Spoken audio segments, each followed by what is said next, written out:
I got shipped out July. I got sentenced in June, and I was shipped out maybe like 2 weeks after, because you don't ever know when you're gonna get shipped out. You know, you just, hey, you gotta go. So from there, I went to San Bernardino County. So that's when I started my transit to my destination. I went to San Bernardino County. San Bernardino County is a trip. I've never been to a jail, and I've been to a lot of them, where you know, you still have the bars and it moves and it sounds like you're in fucking jail. San Bernardino County was a trip. I was only there for like I was only there for about maybe two weeks, and like I said, I met a lot of cool people. And one of those cool people that I met, her name is Racina. I'm gonna interview her. You guys are gonna meet her. We traveled every single place together. So I think we were there. I was there for like 2 weeks, San Bernardino, and from San Bernardino, I got sent to Arizona. In Arizona, I was there for about a month. All the jails are kind of the same. Things don't change except the people. You know, programs are kind of still the same.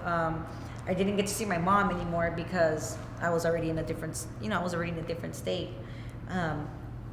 I always meet friends, I always meet cool people, take pictures. I always kind of maintained cool, everything was the same for me, no matter where I went. So one of those nights I got called to go. I was already getting shipped to my location. But I never really knew exactly to where I was going at all. So I'm in Arizona, we're like, hey, you gotta roll it up, you're going somewhere else. It was like in the morning, and we're in the bus with dudes, guys and girls in the bus. We're always trying to talk. I was always like the cool one, like I don't want to talk, like, I don't want to be like these girls fucking showing themselves. Like I never really was like that, while being incarcerated like that, really, to be honest.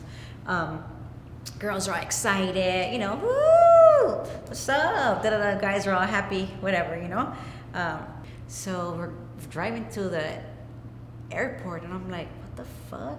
An airport? I never even flew.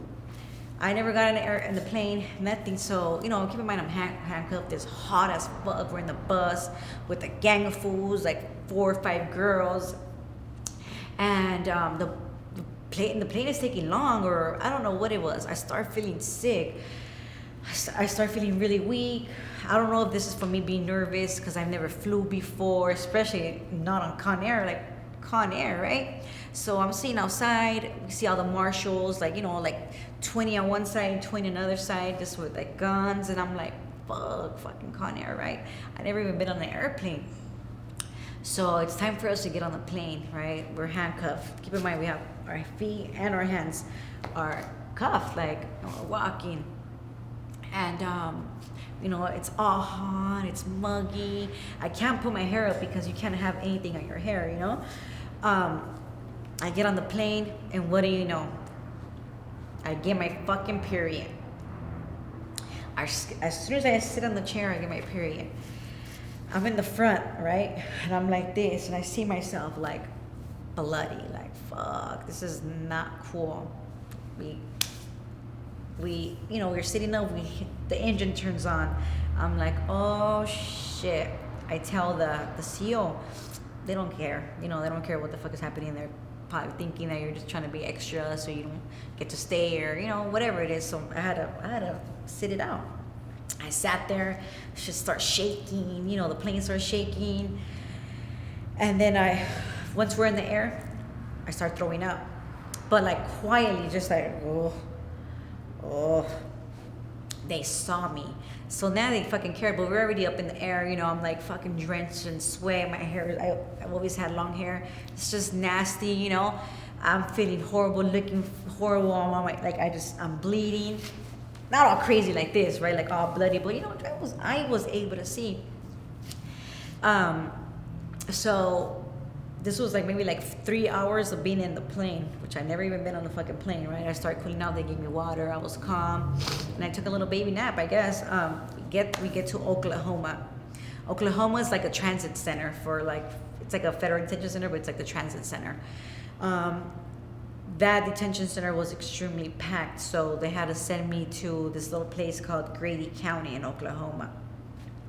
That little experience was like crazy. It's like a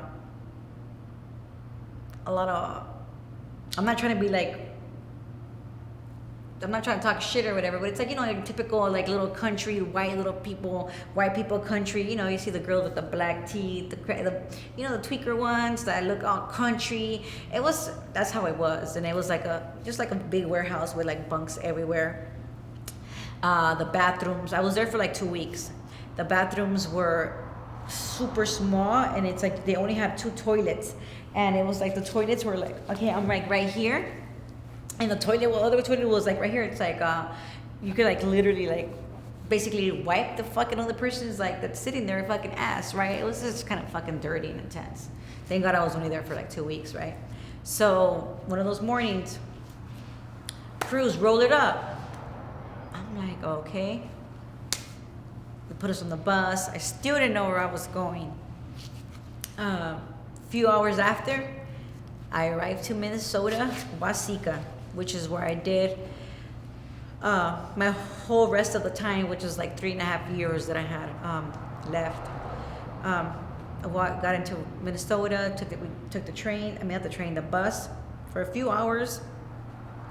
And as soon as we got there, like I said, Minnesota, we got to Minnesota, Waseca, they put us in like, they put us in the hole, the shoe or whatever, which is they keep everybody that's new there for like a week, just so they could adjust, and you just don't want to throw them out there.